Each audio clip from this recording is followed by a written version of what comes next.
సర్వరోగ నివారణ జెండా తిరిస్మాత్ లాగా సర్వ కబ్జాల నివారణి హైడ్రా అన్నటువంటి ప్రచారం తీసుకొచ్చారు. తీరా చూస్తే అదేమో ఓన్లీ చెరువులు కుంటలకు సంబంధించినటువంటిది మాత్రమే అని చెప్తుంటే, మరొకవైపు మొన్న చెరువులో పేల్చేసినటువంటి భవనం అక్కడ చనిపోయినటువంటి హోంగార్డుకి సంబంధించినటువంటి ఉదంతం మాకు సంబంధం లేదని చెప్తున్నది హైడ్రా.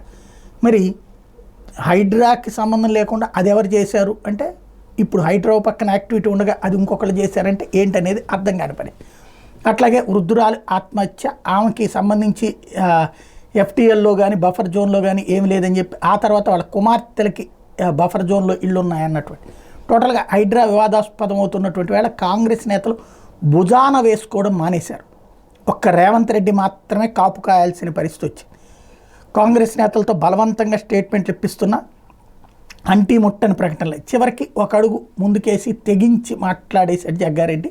బోళగా మాట్లాడడం వల్ల జగ్గారెడ్డి సంగారెడ్డికి హైడ్రా రావడానికి వీల్లేదు, హైదరాబాద్ పరిధికే అన్నారు, హైదరాబాద్కే పరిమితం కావాలి హైడ్రా అన్నటువంటి.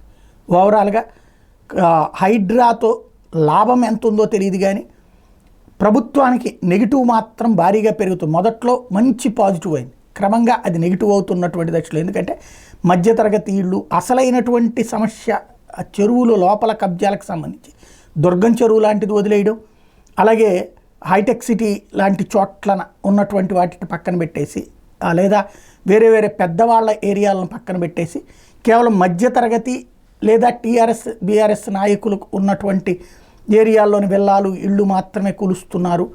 బిల్డర్లు వాళ్ళు కట్టించినవి మాత్రం కూలుస్తున్నారు. కానీ ఆ బిల్డర్లు డబ్బులు సంపాదించుకున్నారు, మధ్యలో మునిగిపోయింది మధ్యతరగతి. ఇది బాగా నెగిటివ్ వస్తున్నటువంటి వేళ దాని నుంచి క్రమంగా